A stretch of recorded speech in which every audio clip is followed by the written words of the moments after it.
Se você é o contador que todo final do mês vai lá no portal do Simples Nacional, mais especificamente aqui no PGDAS-D, Programa Gerador do DAS Declaratório, e simplesmente fornece as notas fiscais de vendas, notas fiscais de serviços e clica lá para que o sistema processe e lhe forneça o DAS, que já vem o CNPJ do seu cliente, o valor, e aí você encaminha o DAS ao seu cliente e diz: pague até o dia 20 do mês seguinte. Aí eu te pergunto, você sabe exatamente o que o sistema, o programa gerador, está processando?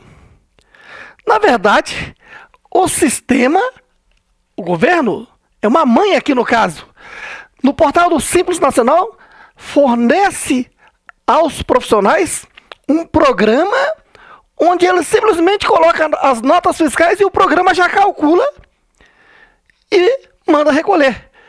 Só que no programa está a aplicação de toda a Lei Complementar 123, que é a Lei do Simples Nacional de 2006, com redação alterada principalmente com a Lei Complementar 155 de 2016, que trouxe profundas alterações no processo de apuração do Simples Nacional.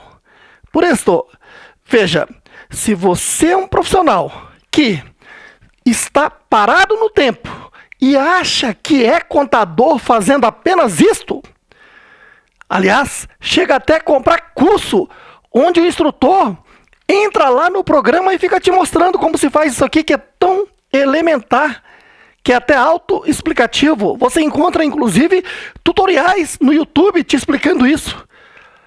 Você precisa muito mais do que isso. Você precisa entender a lei. Por isso, venha para cá e entenda o que é interpretar e aplicar a legislação tributária. Por isso, eu vou te apresentar um resumão de apuração do Simples Nacional, principalmente com os novos cálculos que veio a partir de 1º de janeiro de 2018, com a referida Lei Complementar 155 de 2016, que entrou em vigor nessa data. Certo aí? Veja, primeiro você tem que entender a filosofia do Simples Nacional. Antes da Constituição Federal, praticamente existiam os 3 regimes tributários: o do lucro presumido, lucro real e do lucro arbitrado, onde você sabe muito bem que nesses regimes mais complexos, o contribuinte tem que apurar imposto por imposto. Pega a lei do imposto de renda e calcula o imposto de renda e recolhe. Pega a lei da contribuição social sobre o lucro, calcula a contribuição social e recolhe. E assim faz com todos os tributos. É muito cálculo, muita burocracia, muita lei a ser aplicada.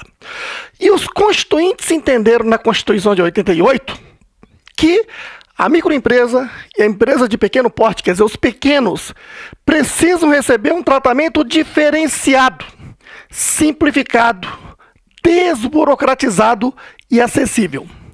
Esse diferenciado quer dizer que é necessário criar uma lei diferente das existentes. As existentes são de lucro presumido, lucro real e lucro arbitrado. Então, por isso é que nasceu a Lei do Simples Nacional, que é a Lei Complementar 123. Certinho? Claro que antes dessa lei chegou a existir uma outra, mas não vem ao caso agora. Muito bem. E aí, o objetivo, então, é simplificar. Como assim? Em vez de ficar apurando e recolhendo tributo por tributo, a ideia central aqui é que a empresa do Simples Nacional faça apenas uma apuração e recolhimento e já vai estar recolhendo até 8 tributos de uma só vez. Funciona assim: a empresa que está no Simples Nacional deve apurar e recolher o tributo mensalmente, quer dizer, a apuração mensal. Certinho? Funciona mais ou menos neste raciocínio, acompanhe. Por exemplo, O mês de abril do ano de X1 é o período de apuração. Portanto, vai do dia 1º de abril de X1 a 30 de abril de X1. Vamos apurar o imposto do Simples Nacional deste mês, certinho? Como se faz? Basta pegar a receita bruta é a receita da atividade fim, as notas fiscais emitidas de vendas e serviços, certinho? Não entram aí outras receitas como juros, aluguéis, etc. Tá? Então, peguei a receita bruta. Claro, aqui se excluem os descontos incondicionais, devoluções. Peguei a receita bruta do mês de abril, certinho?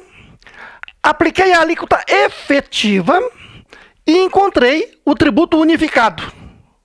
Quer dizer, um só tributo. Esse valor vai vir aqui no DAS, Documento de Arrecadação do Simples Nacional, que o PGDAS-D fornece. Certinho? Está o CNPJ e o valor, e a empresa deve ir ao banco até o dia 20 do mês seguinte, no caso até o dia 20 de maio de X1, e pagar, recolher junto ao banco. O banco, por sua vez, repassa isso ao governo, encaminhando para o Tesouro Nacional, que é o caixa do governo. Então o governo recebe esse valor e constata que esse contribuinte desse CNPJ pagou o seu imposto, o seu DAS do mês de abril. Certinho? Então esse contribuinte está quites com o governo.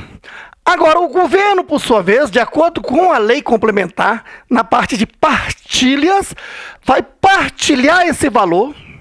Uma parte é considerada imposto de renda da pessoa jurídica. Outra parte, contribuição social sobre o lucro líquido. Outra parte é PIS, que vai para seguro-desemprego e etc.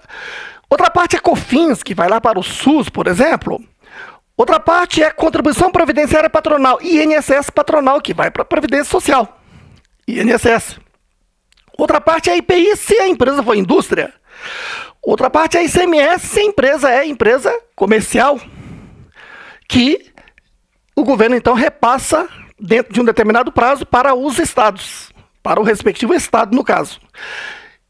E se envolver o serviço, teve ISS e vai ser repassado ao município o valor correspondente ao ISS. Quer dizer, cabe ao governo federal fazer essa partilha de acordo com a lei.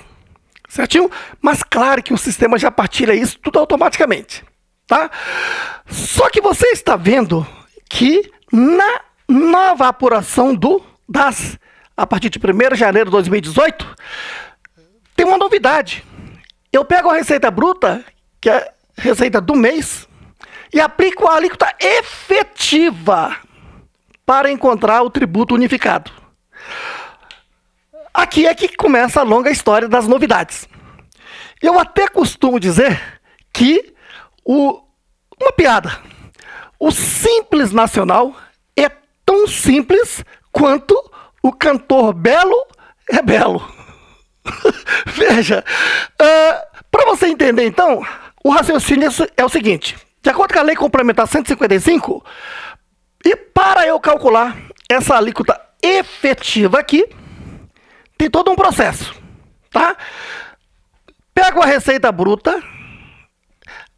O interessante é que o legislador colocou RBT, que remete à receita bruta total dos últimos 12 meses, não é isso? Mas vamos colocar os termos usados na lei. É receita bruta acumulada dos 12 meses anteriores ao período de apuração.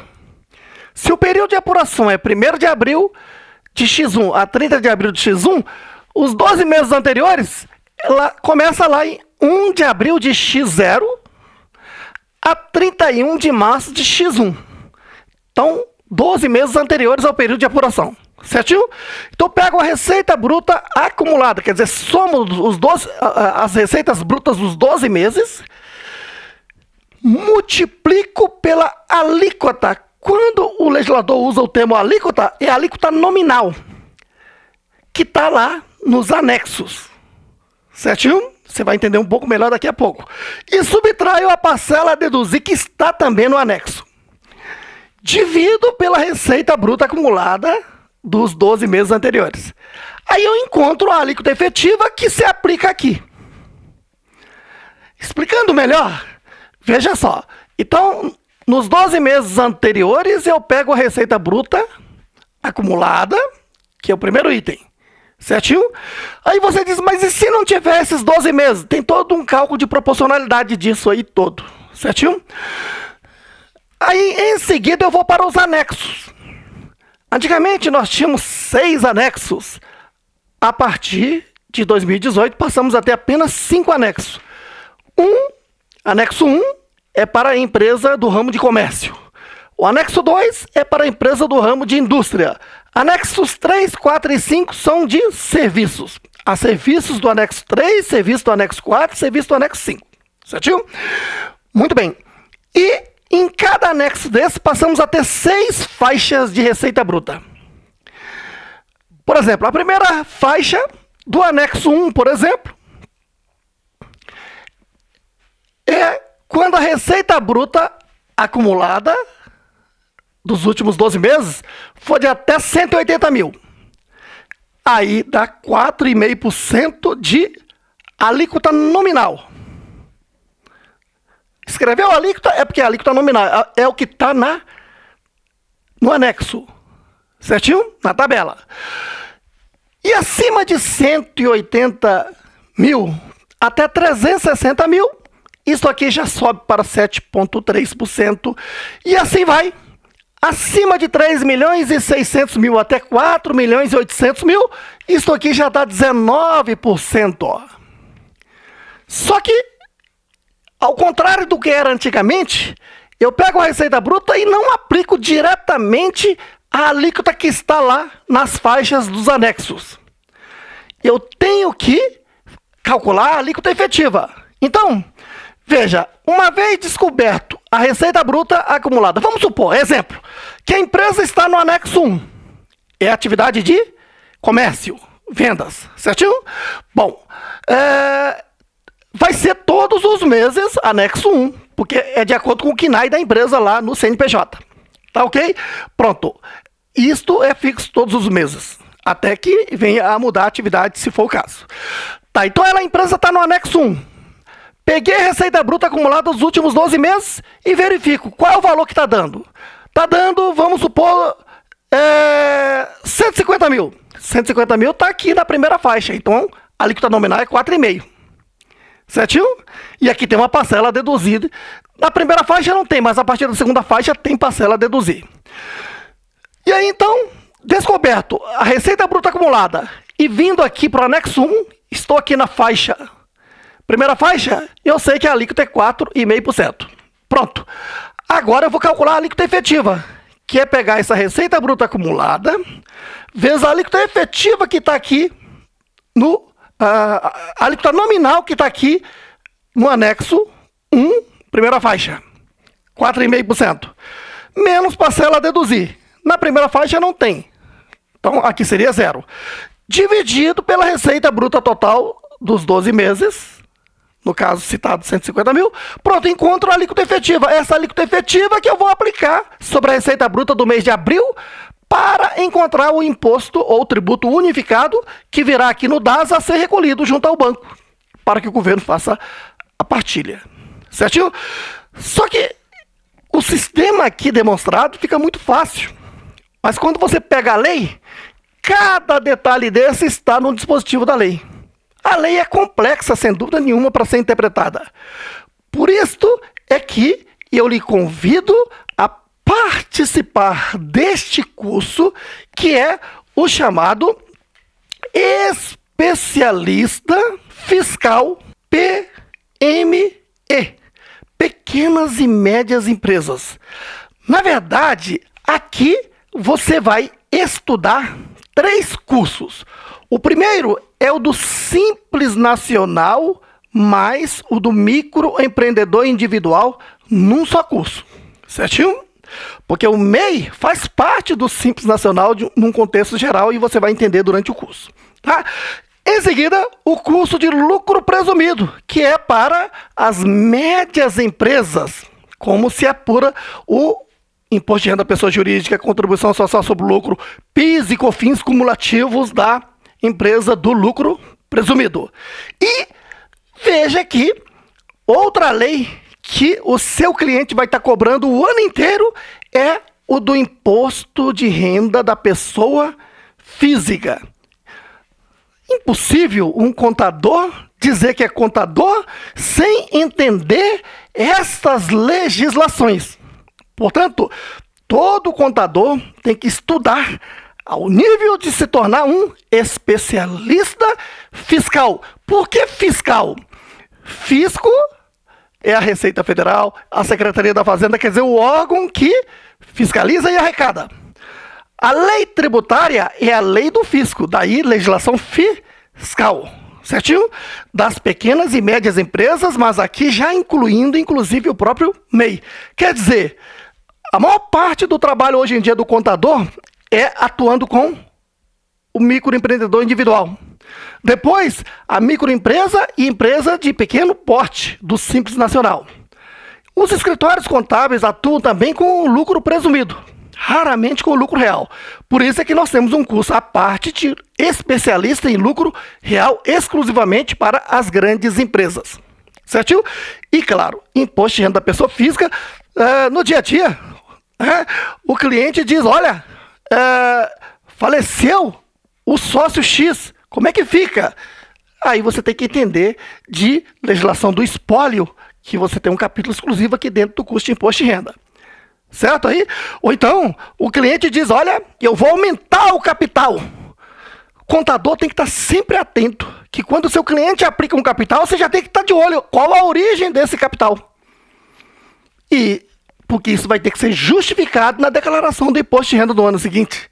Mas tem que tomar atitude agora, entender da legislação agora, no momento em que se realiza as operações. Por isso, está aí apresentado para você esse valiosíssimo curso Especialista Fiscal PME, que fará de você um especialista, um consultor, um analista e deixar de ser um contador medíocre que fica simplesmente alimentando o PGDAS de mês a mês. Você sabe o que significa esse D? É declaratório. Uma vez informado aqui, você confessou a dívida, inclusive. Certinho? Essa consciência que você precisa por meio de um curso de interpretação e aplicação da legislação. Outro ponto importante é que se você é um profissional que só atua nisto aqui, ou então está só estagiando fazendo isto, olha, você está prestes a desaparecer do mercado. Por isso é que se diz, né, que a profissão de contador está para desaparecer. A profissão não vai desaparecer nunca, mas muitos profissionais que não estudam, que não se qualificam ao nível de interpretar a legislação e ter capacidade de dar consultoria aos seus clientes, agregar valores aos seus clientes e fazer com que o seu cliente elogie. E jamais esse tipo de coisa que a toda hora a gente vê. Chega num comércio, tá lá o cliente reclamando, o meu contador nunca me disse isso, meu contador não me responde, meu contador, eu faço 1000 perguntas e ele não responde. É porque ele é um contador medíocre. Deixe de ser um contador medíocre. Venha, faça o curso. Um grande abraço.